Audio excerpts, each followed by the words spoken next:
behind it, it's beyond the yeah, it's beyond the album cover, right? Yes, sir. Beyond the album cover, and welcome to another episode of Beyond the Album Cover with yours truly, Jarrell Mason, aka Jay Mace, where we get inside the entertainment industry with those that know and give them their flowers while they're here to be celebrated.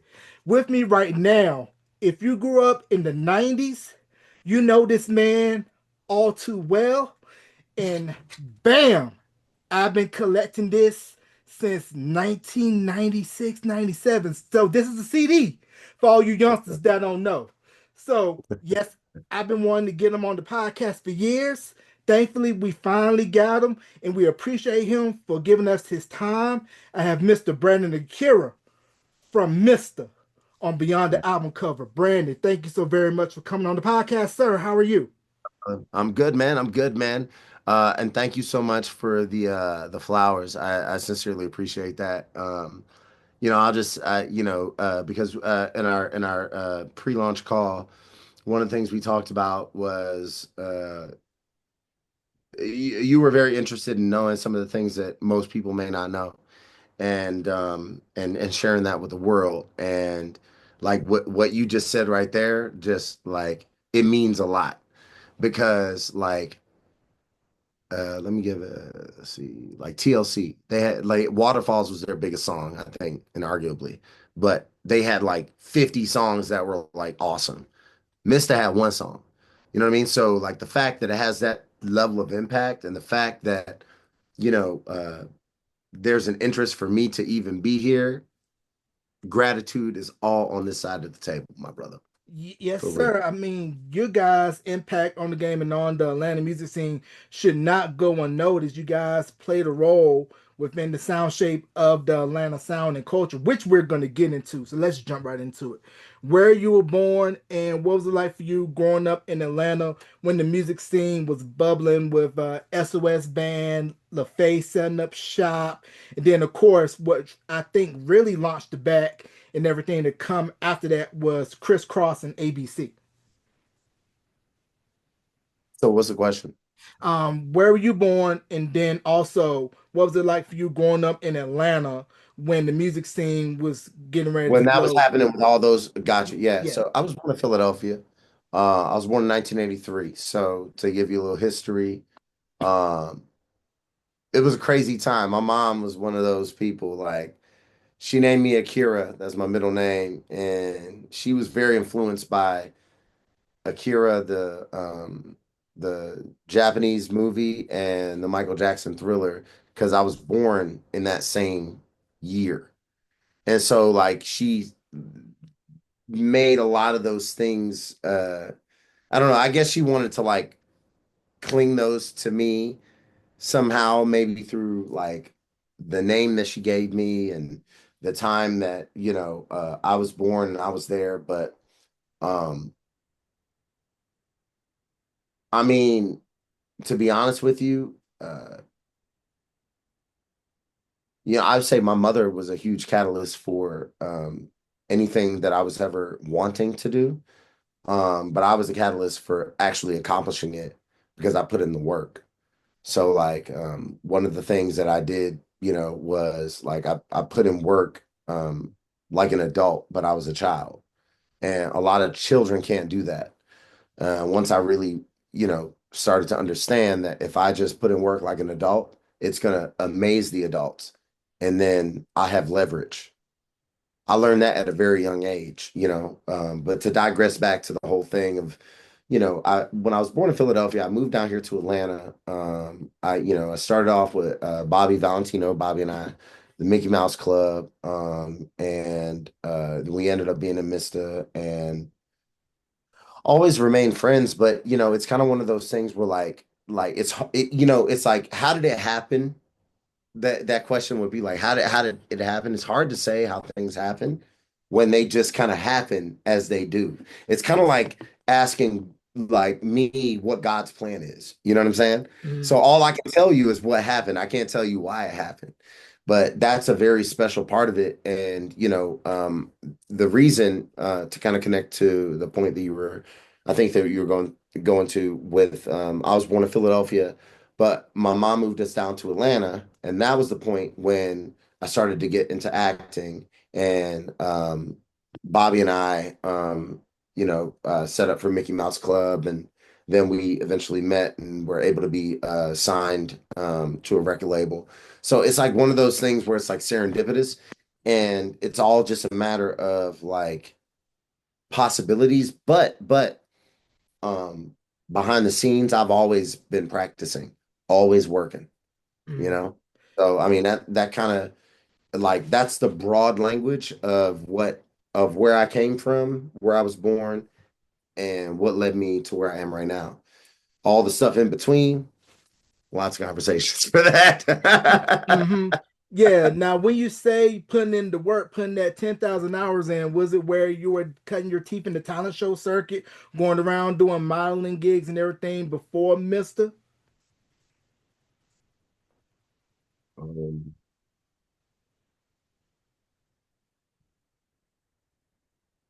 so before Mr. I mean, you want to break it down, I'll break it down. I'll Go tell you. ahead. Go ahead. Go ahead. Uh, so I grew up with a single mother. My father wasn't in the picture, okay? And she was engaged to a wonderful guy. Rest in peace, great guy. But the point is that we when we moved to Atlanta, we moved to a house that he owned. He owned several houses. He worked for the government.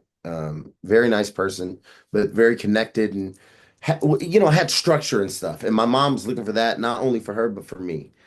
And so back then, you remember Blockbuster? Of course. Right, right. So you do, but maybe some people that might listen to this might not. So Blockbuster, for those of you that may not know, Blockbuster was where you could actually go and get the video that you wanted to watch, the movie you wanted to watch, and now you do it, you stream it. Well, I remember being at this video place and there was a contest on the wall that said the best artwork wins a modeling certificate for like 1,200 bucks value. And they teach you all the stuff, how to hold your fork, how to stand. I won, bro. I won. Like I did all the artwork and I won. And I got a free $1,100 thing with this master advertising agency. And listen, they did stuff for kids, and I was probably like 8 or 9. So I did that. And that's when I realized, wow, I can make money kind of doing this, or I can do this for a living. Right. And so my mother encouraged me, rest in peace, uh, when I was 5 years old and my grandmother was really sick in the Philadelphia hospital. I sang "The Greatest Love of All" by Whitney Houston, and I stood on a cafeteria table and sang it. And at that point, that was when my mom kind of knew. And I know I'm jumping around a little bit, but it's all contextual. That's when I feel like my mom knew that like there's something about him that he's just passionate about it. So that was when, I kind of segued into the creativity component of being an independently creative person, and that's where the opportunity to do something like Mista came into play. Hmm. Yeah, because you hear a lot of stories about kids coming into the game, cutting their teeth in the talent show circuit, church, whatnot, what have you, get discovered by a talent scout, and then going to the game like that. Was it where was it a cattle call for Mist, or was it where somebody had the idea in Atlanta? Okay, let's put the group Right together. place, right Can you break it time. down? Yeah, right place, right time. So if that wasn't clear enough, I just so happened to live close to a place that was having uh, um, a, a coloring contest for um, behavioral and methodical and acting behavior. And I went through that entire process, which was like 7 months, 2 nights a week for like 7 months, and then we had a thing after that. And from there, I just I segued to it's kind of one of those things where like you talk about like Bobby Valentino, for example, right? Hmm. And you see the success that he's kind of accelerated himself through the quality of his music and through his style. And so we went down very different roads. But the thing that was mutually just amazing was kind of like to your point that we were creating, like when I started doing all of that stuff, like I didn't know what it was going to amount to. I didn't know what it was going to resort to. And every single opportunity was a blessing after a blessing after a blessing after a blessing, even though a lot of times we were like kind of, you know, doing one of these numbers like, where's the money? Where's the uh professionalism? You know what I Hmm. mean? Hmm. But it's kind of one of those things where like I just grew up through it. So like when you talk about like if you ask me what it was like to grow up through that, or what it was like to kind of be in a situation where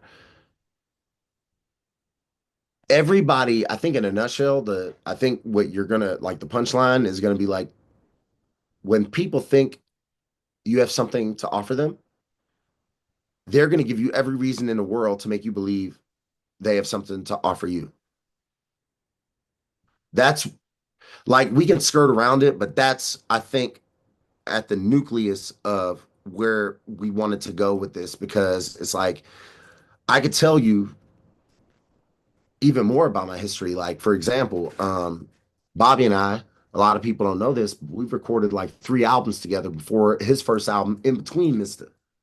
We went to a studio and we did all that together. Those are the growing up stages, and those are the components that make just kind of dancing around it actually being something tangible that you can leave with and say, this is something to grow from.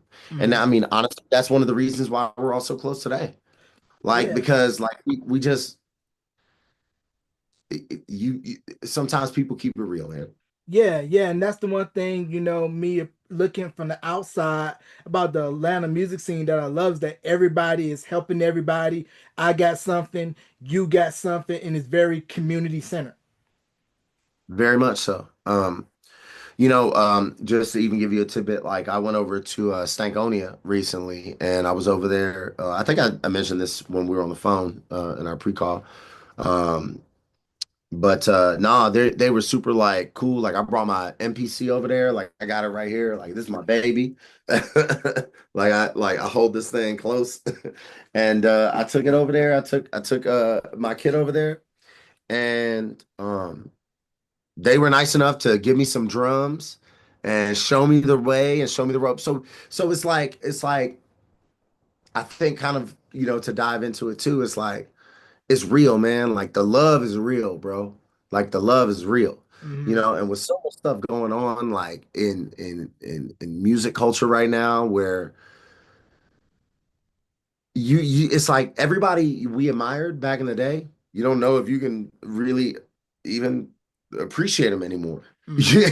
Because like things aren't what you thought they were back then, Right, right. So it feels good to know that like in some certain environments where I can meet up with people I admired, and I can Mhm. say I still admire them. Yeah, and And the I crazy, yeah, and the crazy thing about Atlanta is, I'm sure for most folks, you could be walking around on Peachtree, you can see Ti, you can see Luda, you can see JD, you can see XYZ, and it feels like they're of the people. Because I was just recently listening to the R&B Money podcast with Tank and Jay Valentine. They had JD on there, and JD. Jermaine Dupri, for those that don't know, was telling the story about how he discovered Crisscross, how he saw them at Greenbrier Mall, and they had Mhm. like a huge following of folks around them. And he was like, "What do y'all do?" And they're like, "We don't do nothing." And he was like, "Oh, let me put this with this." And then, as we saw when Jump and Totally Crossed Out came out, that did gangbusters. It did, man. And just in a point too, like, beyond the album cover kind of thing, like I think a lot of people don't realize like how much work like goes into it. And look, like I see these things from time to time where I'll see like Justin Bieber or somebody like this, right? And they'll be Mhm. like, "Man, you don't know what it's like to be a celebrity. It's so difficult." Like, no, no, no, no. Okay, let me make it clear. It's the easiest job. It's the easiest job. Like the only easier job is like being an heir to like a country. You know what I'm saying? I'm Mhm. saying like it's like sometimes things are teed up and all you have to do is play the game. And what I personally learned was that, and that's why I pivoted towards acting also, because it's kind of like you start to look at the bigger picture and you also have to think about how music evolves. Like, so when I was in Mista, I'm still in Mista, by the way. Like, we're all still in Mista. Like, I feel like people sometimes they like ant on that. You know what I mean? They tickle around it and be kind of like, oh man, do you guys not talk? Oh no, we have a group text. We talk every single day. Like we're all like Daryl's birthday was last week. I was there. You know, we were up in Vermont, not Vermont, Vancouver, um, a couple of weeks ago for like the Netflix thing, like for us to do together, which is going to be in 2026. That's going to be awesome. Like, but I mean, it's just like mainly, bro, like I think it's a matter of the kind of person you are. Like, are you the kind of person that sticks with the people that you came up with? Or are you the kind of person that alienates everyone in order to achieve your own personal selfish goal? Mhm. Fortunately enough, everybody in Mista cared more about the other people in the group than they did about themselves. Yeah, and that's kind of hard when you're in a group because you got to sacrifice your individual glory and gain for the sake of others. And then we seen horror stories where the business gets in between the friendship, and you got to be able to be strong, connected on a string, because if not, the business will chew you up and spit you out. And we've seen that too many times with too many groups. Yeah, you know, and but you know, the cool thing is now like you have the ability with like Spotify and stuff to like release your own stuff. Like I have a podcast too. I release it mainly on Spotify. I release all my music. You know, it's like we have opportunities as soloists, as you know, I mean, when I look at you, I don't see a podcaster, I see a radio show personality. Because that's how when I grew up, when I saw somebody doing this, I saw Frank Ski in Atlanta or, you know, Greg Street, you know, or my boy Ryan Cameron, you know what I mean? Like Ryan Cameron and Greg Street are like my because they were the ones that broke Mista. If it wasn't for them, nobody would have ever like those were the guys that started playing Blackberry Molasses when nobody wanted to hear a slow song from a couple of 15-year-old and 13-year-olds. Right. And so like, you know, but that's what I see. That's what I see in you. So I understand what you're saying. It's like time evolves and then it's like it's a different playing field. Like so it's like if 10 years ago you would have asked me, you would have been like, are you working on music? I'd be like, yeah, you know, you also might ask the question like, well, are you trying to are you you got any deals on the table? Yeah. Deals are canceled. We canceled record label deals. Hey, Jarrell, look at me. You looking at me? Yes, sir. Record deals are canceled. You don't need them anymore. Look, my email address is b@akiracreativemedia.com. If you need help making money without needing a label, let me know. But that's not important. What's important is that you know that record deals are old school. It doesn't work anymore. It doesn't work. It's over. I agree Back, because it's yeah, true. It's true. yes, yes, sir. I agree because back in the old days, you had to pretty much go to these labels, shop your demo. There'll be a bidding war for you. You sign a contract. The contract is rigged because it's like Vegas because the house wins. You'll get maybe 1 cent a point for a record sold. They give you a nice advance. Advance is just another word for a loan, and they recoup the money from everything that is sold. So pretty much everybody's going to eat off the plate first. And you're going to get crumbs if you're lucky. If you're lucky, if you're lucky. And so like that's the TLC story. Like if you ever heard TLC talking Yeah. about how they ended up broke, but they saw all these records, is because they got front loaded so much. And then the recoupables, like the front end money, it's a loan.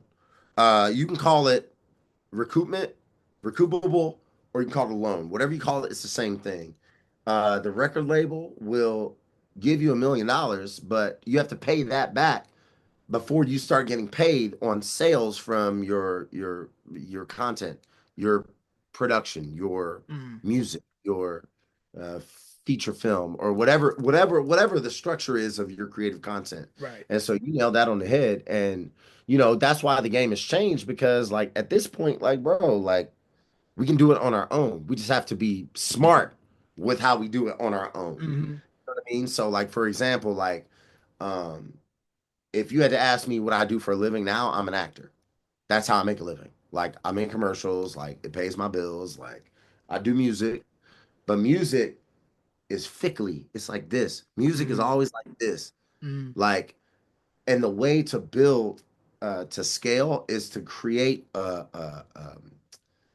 repository of a community of people Hmm. that fuck with you no matter what, no matter what, that just love your music, that just love what you stand for. And then Right. you make music for them and they support you, and then it becomes a round robin. And that becomes the beauty of the art. Right. So the problem of what happened to music, and I think this might be one of the things that you might have wanted to pick my brain on, but if not, I'm just gonna say it. Like music took a nosedive because all the mumblers and all the people that came out doing auto tune so much, they just dug and dug and dug and dug and dug. More autotune, less words, more mumbling, less words, more autotune, until it just becomes, and you have no idea what anybody is saying. And Hmm. so in that case, like it's not that they're not saying something, but when you can't understand it, if a tree falls in a forest, Right. right? Right. I can't hear you, bro. I can't understand what you're saying, and therefore you're not saying anything. Right. Like you could speak Mandarin or you could speak oak tree. I wouldn't know the difference, dude. Hmm. Like I don't speak mumble jumbo. And Right. that is the reason why, like, think about it. Like, let's just keep it simple. Let's take it back to organized noise. Blackberry molasses, one of the things that never change. Watch this. Don't go chasing waterfalls. Please stick to the rivers and the lakes that you're used to. Jim, Jim, Jim, Jim. But you know what those two things have in common, other than the tempo and how I switch the key? What's You that? can understand what someone is saying. Hmm. That's why Stevie Wonder was so great. That's why Diana Ross, bro. That's why I like New Edition, Boys to Men, bro. Hmm. Boys to Men, Bobby Right. Valentino, Right. Bobby fucking Valentino. Slow down. I just want to get to Know you. exactly. You understand what I'm saying? You see what I'm saying? Yes, So sir. like, I mean, it's like, bro, like that's the defunct and the this like music has become disenfranchised in the sense that like R&B used to be a style, but Hmm. now it's just like a fucking necessity. Yeah. Yeah. Same thing with rock and like hip hop, like good shit. Shit, I Hmm. want to hear something that I listen to it and it gives me goosebumps on my arm. And I Hmm. gotta call you immediately because I want to be the first person to tell you that I heard it first. You Right. remember that feeling? Hmm. Yes, I'm I sorry, dude. do. Migos never made me feel that way. Right. The baby, little baby, big baby, small baby, fat baby, skinny baby, none of them have ever made me feel something. Like I Right. want to feel like Aerosmith. I want to feel like Michael Jack. I want to feel passion in music, bro. Hmm. I mean, Yeah. at the end of the day, I mean, that's the hack, right? I mean, that's Yeah. what you want to talk about, right? It's like Yeah. that's what's missing, bro. Yeah, yeah, you want to give that connection. And I can tell you, for me personally, being 6, 7 years old, growing up in little small town Gaston, North Carolina, seeing on Video Soul, ABC, Criss Cross, Escape, all those acts out of the TLC, and just thinking like the connection, the look, the sound. the visuals, everything just fit perfectly. And like you mentioned earlier, I want to bring back to your point about community and how amplify your voice, monetize the value. Just want to bring up what Kai Cenat just did with his streaming university, where he took up and coming streamers that just needed a little push to give the keys to the game, and he covered everything himself into where he's gonna give you the keys, no gatekeeping people. It's all out there, and you win more by following the philosophy of everybody eats. 100%. I mean, you know what? I mean, to that point, like I have lived that I lived to that logic so much so because like the thing is like I don't want to live in a world where everybody does it,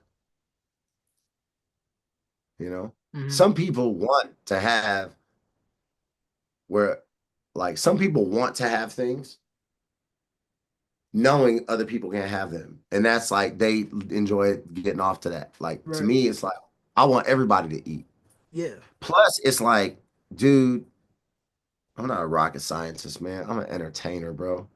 Like if you about to sit here and tell me that all the entertainers in the world can't share and sit at the same table and eat, like not everybody's gonna be Michael Jackson, but you know, shit. I take half of Bobby Valentino. You know what I mean? Mm-hmm. And if nothing else, I'll tell you what. I'll tell you what. I'll give you. You want a snack? Yeah, I'll give you a little like tidbit that nobody else knows, especially for you since you. So the reason that Mista is going to be on Netflix in 2026 on one of their top shows is because of Bobby. Bobby had an opportunity. He reached out to his managers, and they reached out to us and said Bobby had an opportunity, but he said pivot and see if maybe Mista could do it instead of just me. And they went for it. And they were like, yo, that's genius. And we sang Blackberry Molasses Yeah. at for a certain thing and certain things. I Mm-hmm. can't divulge any more than that. But Mm-hmm. those are the things that are the givens. And just being a part of that series was just like it just makes you realize that like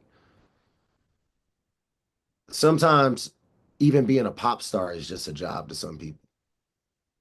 I Mm-hmm. talk to Bobby Valentino all the time, man, and he might kill me for saying this, but he's just a normal guy. It's crazy, bro. It's crazy, bro. Like people be thinking like Ben Affleck and Matthew McConaughey and like Robert Downey Jr. are like on some like they're rich. That's the difference. Mm-hmm. But they're still normal, insecure people. Like Mm-hmm. we're all insecure, bro. Mm-hmm. I've had this mole right here that I discovered, and it's driving me crazy, bro. I'm Right. like everybody's looking at it. We Right. all have things, bro. Right. And but what I'm saying is, it's like it's a beautiful thing because and I want to leave you with this kind of like in just because I want to answer any questions you have, but I really really want to make sure this goes home. Like it breaks my heart to see people not fulfilling their dreams, but also not trying at all. Almost as if they were made to believe that them trying was a waste of time. And I just wanted to use a moment of this platform um, because I feel like that's the biggest lie that the role models ever told the role modelees. You know what I mean? Like the little Mm-hmm. ones. Mm-hmm. And um, one of the reasons I applaud so much and wanted to take time, and we can do more of these, man, like for real. Yes, sir. One of the reasons I wanted to do this was because it's like I told you in the beginning, your initiative, your drive, your persistence. Like, dude, I'd hire you. You know what I mean? Like, I'm not hiring right now. I'm fully staffed, but I'd hire you because I'll tell you what, that kind of persistence, that kind of drive. But see, it's not the drive because I could drive off a cliff. You're trying to do it for the right reasons, and you're trying to encourage people to realize that look, we're just humans.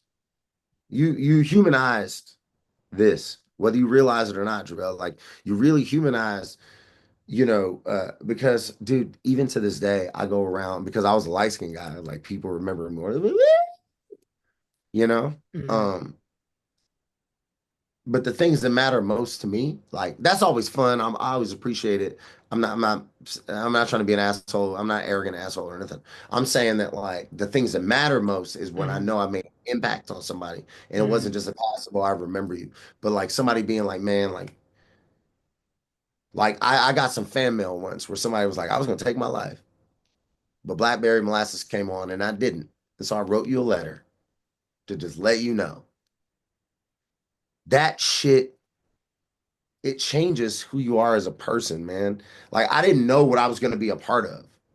Mm-hmm. I didn't write the song, dude. I barely sang on it. Barely. Two notes at Mm-hmm. best. But to be a part of that special thing, dude, Mm-hmm. the greatest blessing of my life. God gave me that blessing because apparently he saw that it was going to be a leveraging point for other opportunities for other people. And even like this, Yes, you know, sir. Yes, sir. And like, I want to go back to the point you mentioned earlier about, famous people, you just got more money, but with the money and with the notoriety and the limelight, it heightens your insecurities. And I don't know if you've seen the movie A Better Man about Robbie Williams, who was in the British boy group Take That, became a huge successful solo artist. He brought up the point where he felt stunted being in that group because he was the baby of the group 15, 16. And it kind of feels like when you're in that type of industry, the public only wants to see you as the X-year-old member of the group and not allow you to grow and evolve, which what I commend Andre 3000 for doing the flute and instrumental music. And we just found out just recently that Outkast, they're going to be inducted into the Rock and Roll Hall of Fame for 2025. And I want to get your take on what does that symbolizes not only for them as a group, but for the Atlanta music scene as a whole, for them to go to the highest hall honor in the music industry.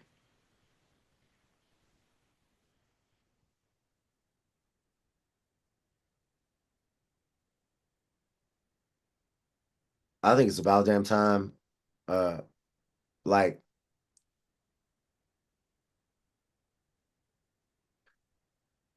as much as I want to say, honestly, as much as I want to say, like, yeah, they should be in the Rock and Roll Hall of Fame. It's too late. They should have been in it when they won when they won Album of the Year. That was the time when they took rap to a new plateau. But to be honest with you, I'm just thankful that we have skin in the game. Mm-hmm. That we're recognized as a culture. Um, I don't talk to Outkast a lot, uh, but I do talk to Drake from time to time, and I admire him so much. But the humility and the clarity, I just think that it's just the flowers are long overdue. I'm just glad that I was able to be alive to see them be delivered. Mm-hmm. Do you know what I'm saying? Yeah, I understand. That's how I can that's what I can say on it. Yeah, I understand. And to think about it, people, Outkast got momentum off of a song on the LaFace Christmas album compilation. Players Ball was on the LaFace Christmas album. Yeah, the one with Usher was on the front cover. I think he had a puppy. You got a few good men, Tony Braxton on the album cover. And I remember the song that. took off so much that LA and Uh, them was like, oh, we got to get you guys in the studio. We got to put the album. And then Southern Player Listed came out. And as they say, the rest is history. the rest is history. It wasn't like Now, another record in the Atlanta music scene that I feel is overlooked, underrated, should get more props. Highland Place Mobsters. Highland Place Mobsters with Dallas, Boo, and yeah, yeah, yeah. But I would also say like on that note, like Society of Soul. Saturday or so. Okay. Like in the sense of like then you start talking about the history and the culture of Atlanta, Mm-hmm. the funk and the drums. It was like the mesh between music instruments, funk, and hard hitting drums. Right. You know what I mean? Like I feel like that. But see, you know what? Like I feel like they like Society of Soul were like and like even Arrested Development and some of these like the Black Eyed Peas is another good example in my opinion. Like these are bands that kind of rippled the water. They upset the order. They did what you weren't supposed to do, but they did it so well and they made the song so catchy that it was Mhm. hard to deny. Right, I And, agree. and I mean that like I think is one of the things that no matter what kind of music comes out of like Atlanta, I think that's one thing that it all has in common. It's all catchy. It's Right. all catchy. You know what Right. I mean? Yeah, catchy hooks. And, we could go further back, some of the early origins of rap with Mojo, Let Mojo Handle It, Kilo Ali, Raheem the Dream, MC Right. Shy D, and the legendary King Edward J mixtape. So if you grew up in Atlanta around 80s, 90s, you know about King Edward J and those infamous mixtapes. Dude, yo, next time we do this, I gotta get my brother on because he is an encyclopedia for hip hop music history. That's awesome, man. But Yes, sir. look, man, like I mean, you know, on the sizzle of it all, like it's not easy out here, bro. Everybody is like trying to find themselves, and some people find themselves in kind of serendipitous or miraculous situations, and some people bang on the door until somebody answers it, you know? Mhm. But I think like ultimately, like it's about taking action, you know? Mhm. Um, the one thing that I think all the music styles that we just like talked about have in common is all those people took massive action. Mhm. And they did it consistently, and they did it at a time when it was needed. Mhm. Like, for example, right now, what do we need right now? Like, as a society, as like humans, we need to figure out whether or not we want to go with gas or electric vehicles and solar panels. I think we're kind of at that point Right. as a culture, as humanity, where we need to decide where we're going to go and stop like Right. just fighting, Right. right? And I feel like it's the same thing when it comes to like music and stuff. Like prime example, T-Pain, bro. T-Pain, dude. No one questions whether or not he's talented, but he disappeared for a while because people weren't messing with him. And he comes back out of nowhere. He's on Twitch. He's making $60,000 an hour. He's performing at Coachella.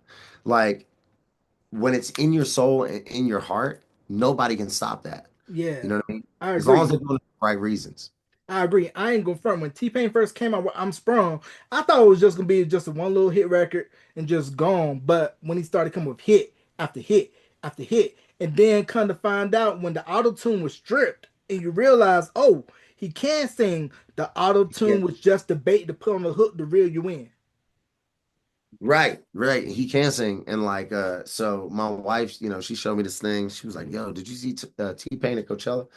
Because she was like, you were asking me. She was like, you asked me if I want to go to Coachella sometime, and like, we're not really into that. Like, and that's another thing that I want to touch on maybe for another day. But like, that's one of my keys to success is I don't like it's corny, but I don't leave.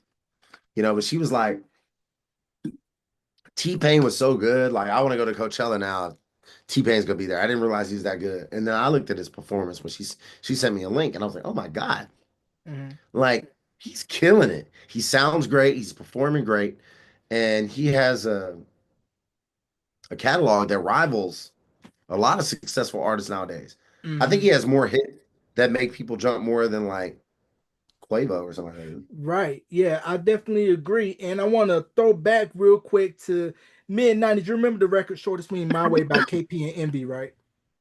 Yeah. Hmm. All right. So Envy turns out it's from my hometown area in North Carolina. So when I was in sixth grade in my middle school, she came to perform. And it was to where once we found out she was locally from around the way, we were all hyped and super excited because when that record was huge.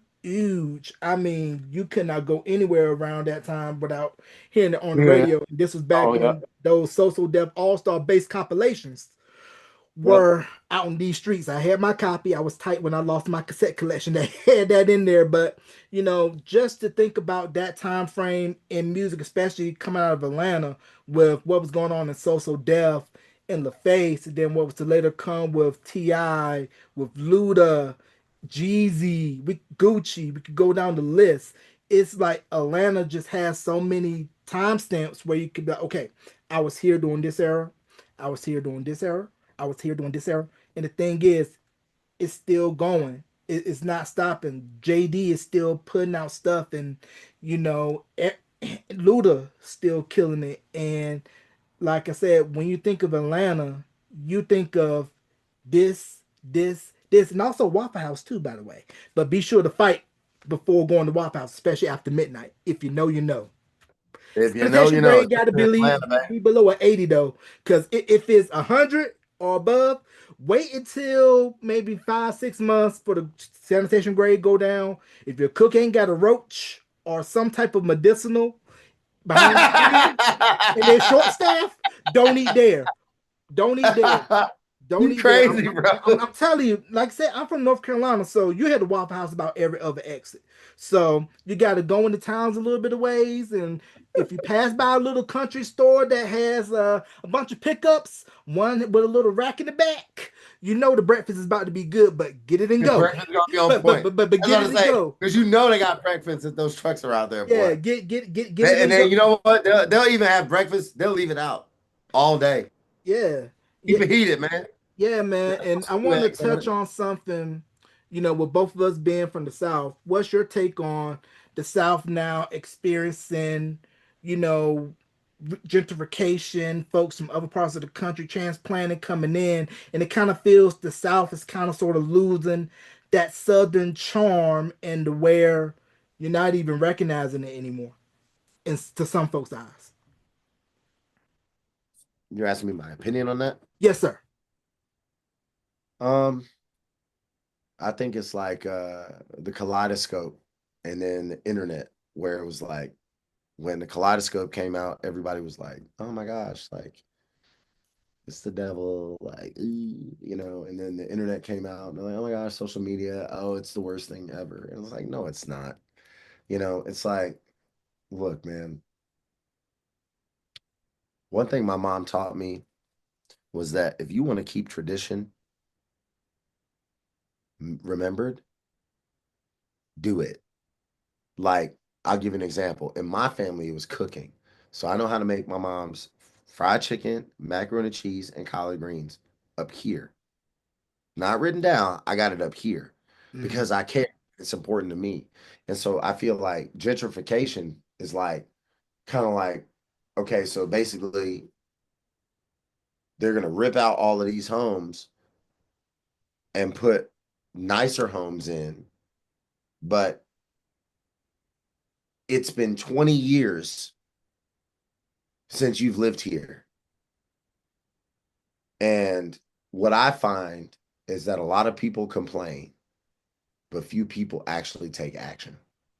A lot of people complain about Obama.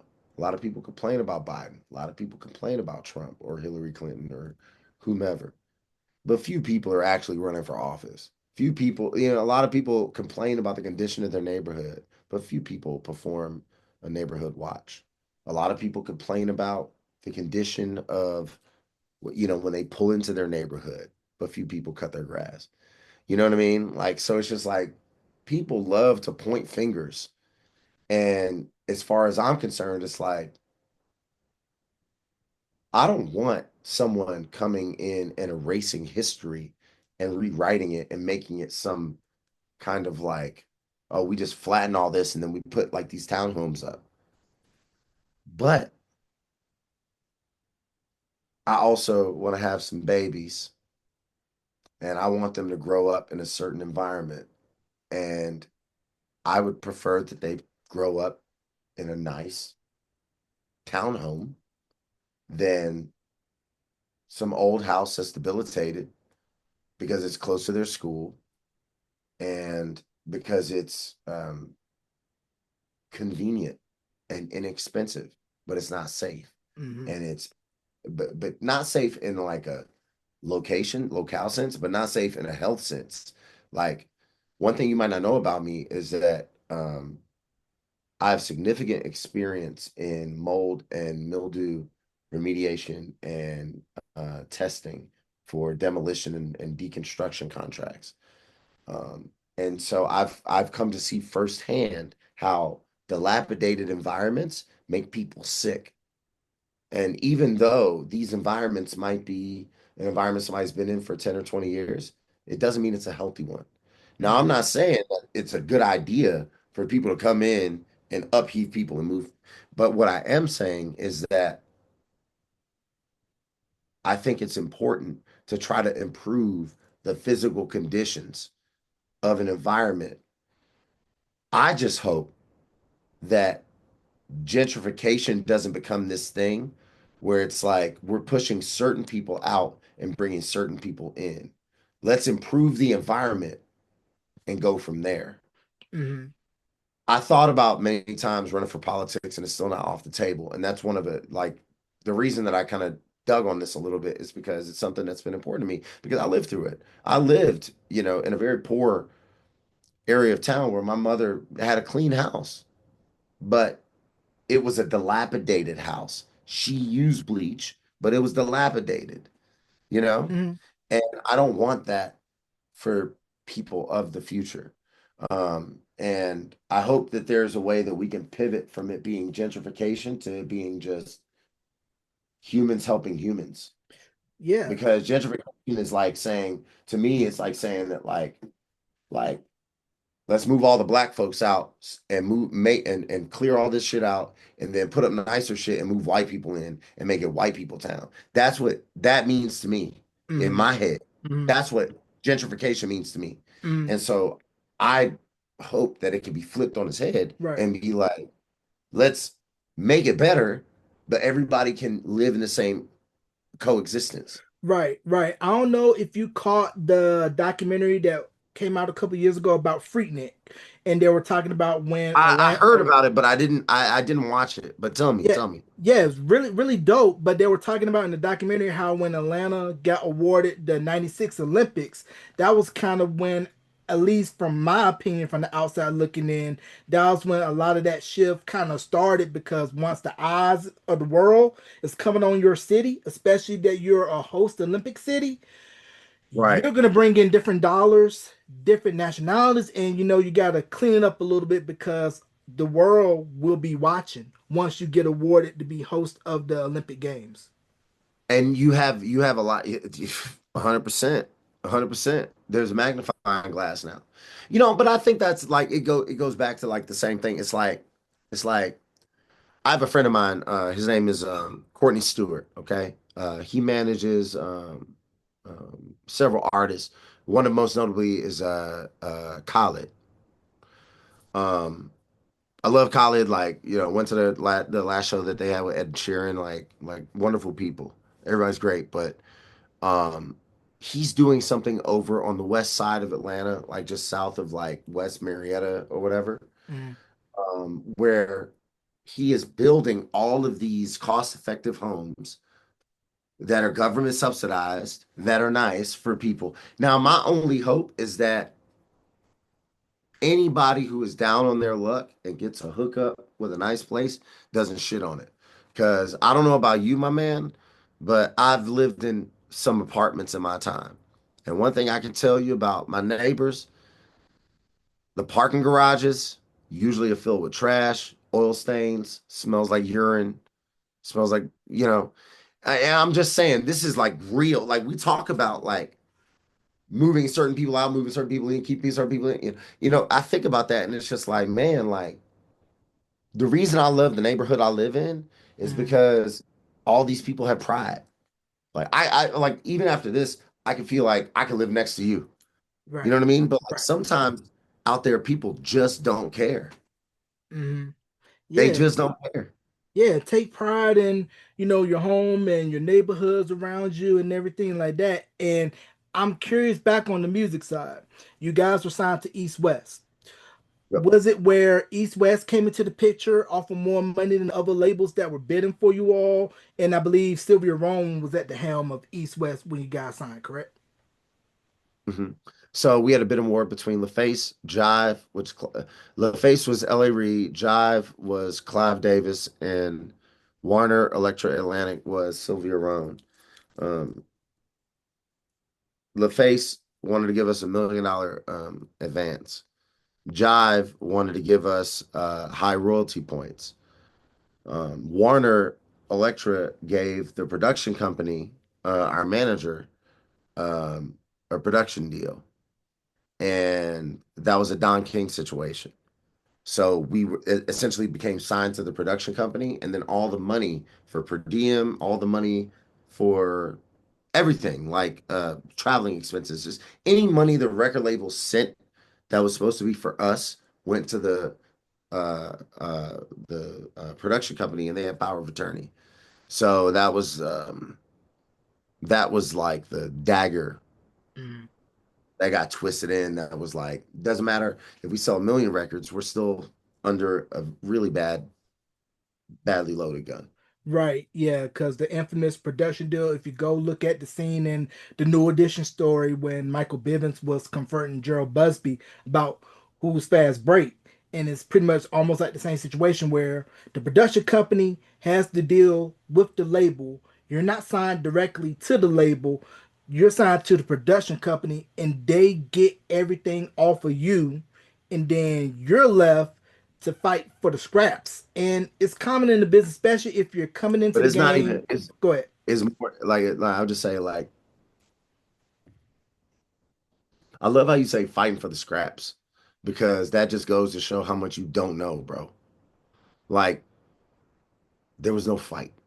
They got the money and we got what they gave us. Mm, Like they gave us like imagine this. It's 1998.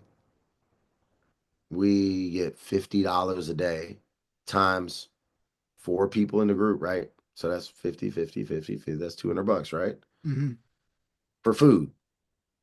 So we should just be getting that money, like a check, $250 because we're in the studio for 5 days or 3 days or whatever, and they would just send a check. No, they send it to the production company, right?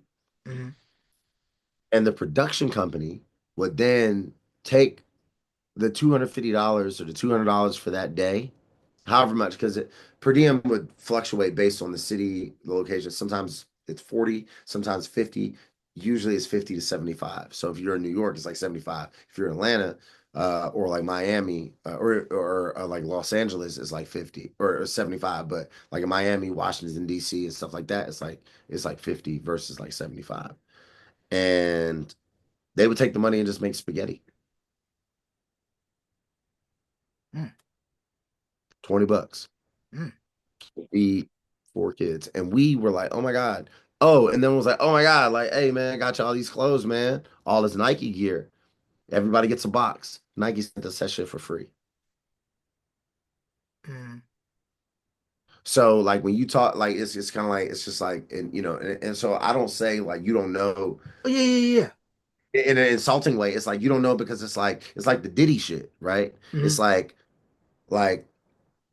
people don't even know what they don't even know that they're talking about because they weren't there. It's crazy when you're actually present and you can go back and you can look back, like for me, and I can be like, man, like that's $250,000 when I do all the math. When I have my accountant say, when you close out the books, how much could I have walked away with if I had gotten every dime that was supposed to be mine?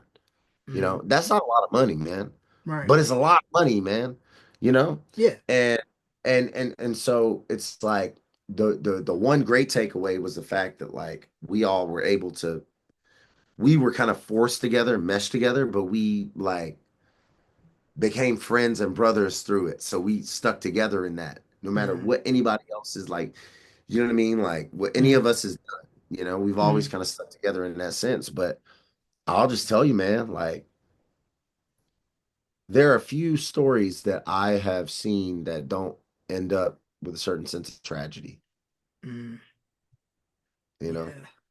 And a lot Yeah. of times because people could do the right thing, but they just don't. Yeah, yeah, which is, kind of said when you are in a business where you're already gonna come in wide-eyed, you see the bright lights, the glitz and the glamour, but once you get in, you find out it's 90% business, 10% show.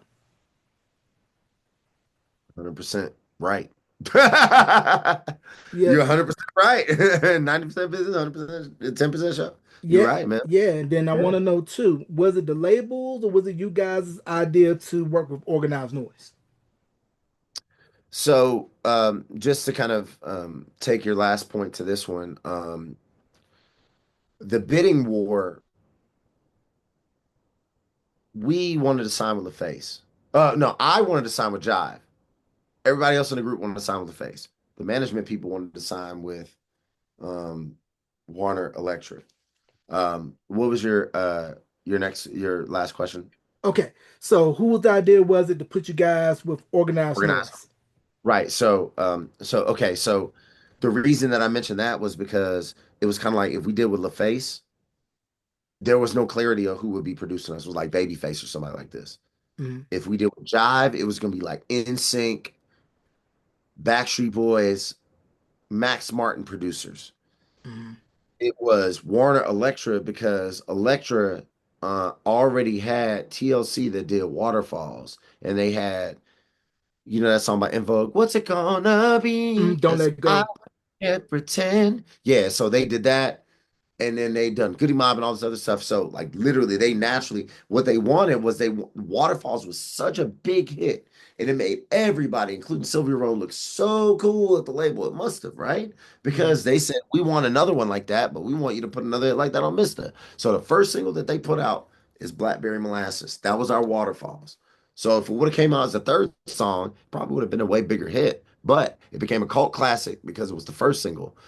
However, that literally was the bidding war meets we're gonna put you with organized noise. When it was a bidding war, the managers were like, "Oh, Elektra has the best deal.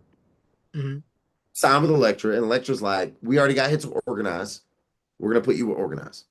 Okay. Now, did you That was guys cut in the dungeon?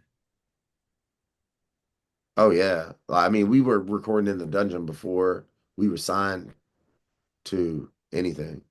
We were already kind of involved with the Dungeon family, like because of the people. We had some good people around us in terms of people that Ian Burke, for example, who was very Mm-hmm, connected. So like they wanted us to be highly influenced. But they were like, y'all gotta pick up the pace. So they would do shit like 3 days a week for 3 hours a night. We would just sing in a basement and harmonize. And then the other 2 nights, we would go to a vocal coach, Robin Brown, who she actually, that's when I did Michael Jackson's Stop the Violence tour. Um, she was the one that got me on that tour with MJ and Usher and TLC and all that. It was probably the most like memorable experience of my life. But um, we would run 25 laps because you have to build up your stamina. That's the most important thing about being a recording artist and being a entertainer is stamina. If you want to be Celine Dion, I don't know how the fuck she does that. Like, I know she does it by doing all the same things, but it comes from a very different place. mm-hmm, But for us, it was like a combination of, dancing, harmonizing in a basement, and then, doing these like crazy exercises that most young kids would never be expected to do. But through that, it was kind of like they thought that with us exercising and working enough and organized noise and Electra Records, like it couldn't lose, it couldn't fail, mm-hmm. you know. So Yeah. so when things fizzled a little bit, everybody was super confused, but that was only because everybody was confused by the fact that um, Luther Vandross or freaking Gerald Levert sounds like they should be singing Blackberry Molasses and not some 13-year-old boys, Mm-hmm. So, you what was know. it like when you first heard the cut of the record, and then they said this is gonna be that was the lead single, correct? I don't think it was like that cut and dry. Um, but I mean, I think at the end of the day, Blackberry Molasses was one of the strongest songs. There's no doubt about that. Mm-hmm. But the thing is like there were some songs on the album that were so strong, like Tear Scars and Lies, like and If My Baby, like everybody When I say everybody, I mean like everybody. Organized Noise, Ian Burke, Mr. Daryl Allen, Byron Reed, Bob Valentina, Brandon Carey, like we all was like, if my baby should be the number one single, because it was on that Michael Jackson pop flair, like Jackson 5, if my baby pop, pop, pop, take me back, pop, pop, pop. And then, then we just run around in arenas and grow our hair out and put rubber bands in them and be pop stars for a couple of years and sell a lot of records and make a lot of money. But no, Mm, they wanted to put out Blackberry Molasses because they wanted another waterfalls right there. hmm. Yeah, And that's how the story went. But yeah.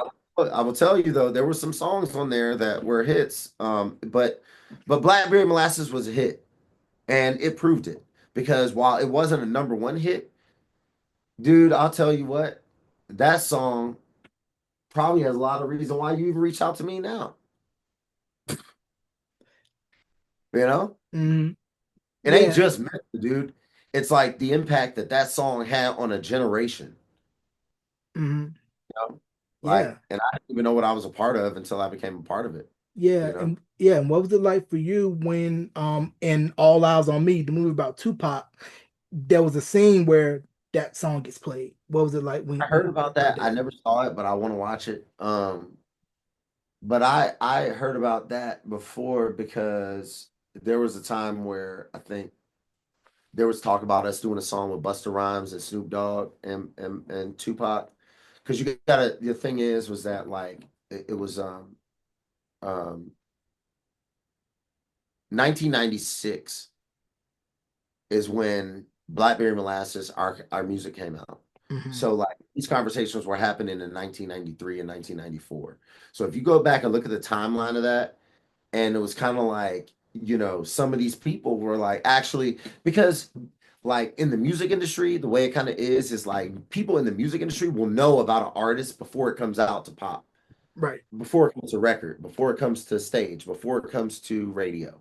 Like Snoop will know that Eminem is putting together a three-person girl group called Triage that raps before you and I know about it. Snoop's gonna know about that first. And so like just whomever you're close to, that's just kind of how it goes. I just, I always felt like, just kind of looking back, man, like there, what's kind of interesting is like they like it's like I always wanted to work with some people and knowing that like somebody like Tupac, like in that like that just further proves that I was a part of something special. And Hmm. that's enough for me. Right. But it wasn't just Tupac. It Hmm. was Outkast. It was like Snoop. It was like just people that like in my own mind that like maybe they wanted to work with us, maybe they Right. didn't, but they Right. knew about us and they liked us. Right. Like when Right. we were opening up, there was one time, my favorite time of our like performance like sector because when you start to do we started to promote an album. They Right. have like sectors of like performances. And my favorite sector of the performances was when we were performing with NSYNC, Backstreet Boys, and Britney Spears. Because those fans, they, dude, the adrenaline rush that you get when you realize that people just like respect and love and are just happy that you're there. And they've been waiting in line just to see you. And they made a sign, dude. Somebody made a sign with my face and my name on it and said, Hmm. "We love you till the Hmm. day you die." At a Hmm. Britney Spears concert that I opened up for Hmm. at the Fox in Atlanta. Hmm. Believe it Yeah. or not. Like Yeah. now that I like recall all that, like it's true. And Yeah. so like yeah, I mean, it's just like, man, it's just like some of this stuff is just it's all like it's all beauty, man. It's all amazing things, but I always wish I would have had an opportunity to like meet Tupac, Hmm. and just kind of like, cause who did I meet? I met somebody once that like really like Mr. Justin Timberlake. he really like missed and Blackberry Molasses and stuff. So like, well, I was like, yo, what's up, man? Like, we've been doing shows with you. He was like, oh, you're a Mister, right? He's like, oh my God, Blackberry. You know, it feels good when someone that you respect Hmm. hears you and interacts with you. It makes you feel like they're human too. You know what Right. I'm saying? Yeah. And like I always wanted that moment with Pop because I Hmm. just felt like he just seemed like one of the most relatable people on earth. Yeah. Yeah. Don't Definitely you feel like relatable. he was just one of like he? I felt like he could have been my neighbor, and if I Yeah. ran out of gas on my lawnmower, he would give me some gas. Yeah.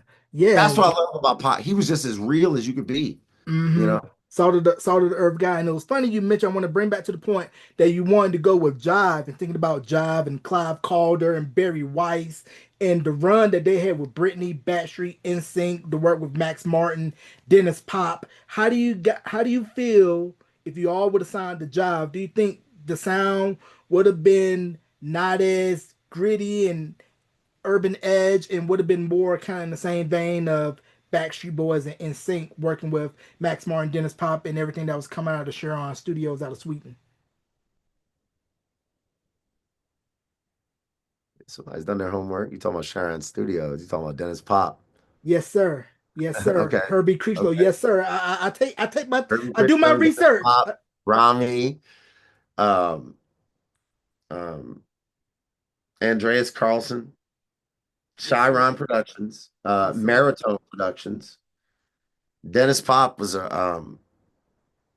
he paved the way. To answer your question in a nutshell, I could talk about this till I blew in the face, but to answer your question, I think we would have been more successful, but less memorable. I think the Blackberry Molasses, like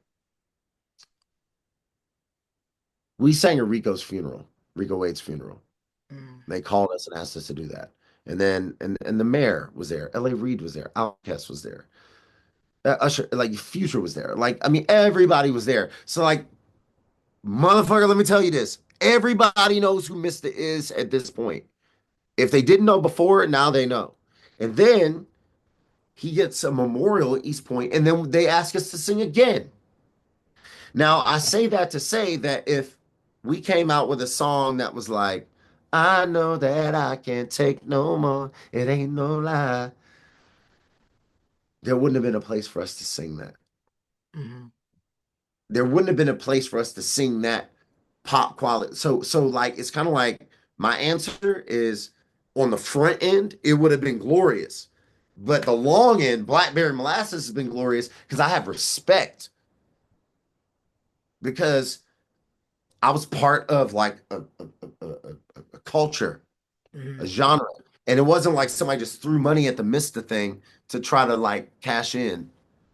Here, I'm going to put $1 million in because I want to get 150 million off of them after mhm. 3 years of running them into the dirt touring. Right, right. I understand your point, because Jive, great for the front end, pop exposure, everything. We saw the success that Britney, Backstreet Boys, NSYNC, had, still have the love and respect. And like you mentioned, that back end, that respect, that place to be able to go, sing that record that's ours. It's not yours, it's ours. It's our thing, you know. Right. And you get what Right. I'm saying when I mean by that, right? 100%, 100%. And it's like the question that I really um and I'm spitballing with a lot of this stuff. I mean, like honestly, I'll probably watch this again and may disagree with some of the things that I said, but when you mention like gentrification, like I feel like that kind of happens in music too. Mm, Like like like whatever it was gets kind of pushed out and then somebody else comes in and tries to like and so like I just the only thing I could say like with gratitude is like I'm just happy that I was able to be a part of all of that mm, because I was chosen to be a part of it.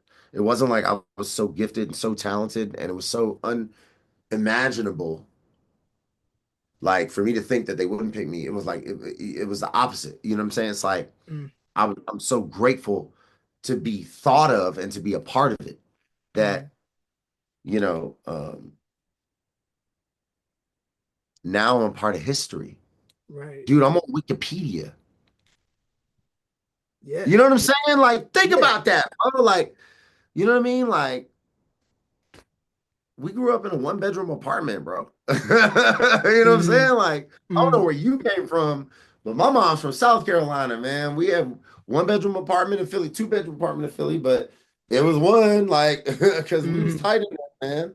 Right. And it's just like this is just a blessing. It's all a blessing.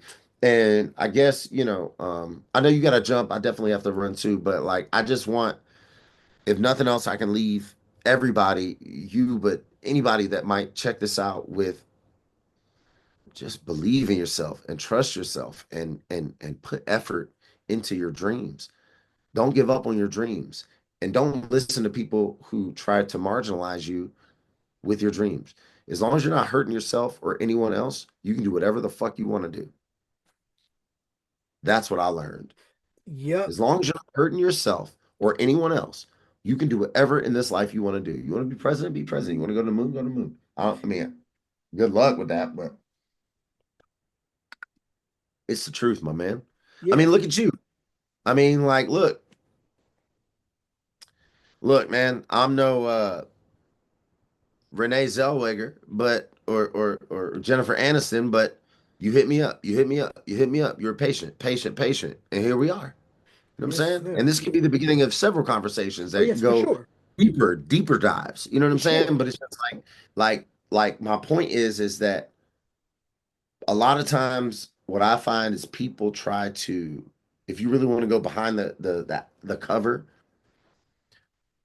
people will lead you to believe that you're not in control of whatever it is that you want to have happen if your goals don't align with theirs. People will make you believe that you can't do nothing right if you're not doing it the way they want you to do it. If you're not doing it with them, people will lead you to believe that you're not doing it in a way that's going to benefit you. But the truth is that aside from all that, dude, if you put your mind to something, you can do anything. And if you're patient, you got to be patient.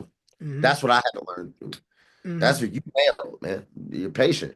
Yeah, yeah, you got to be patient.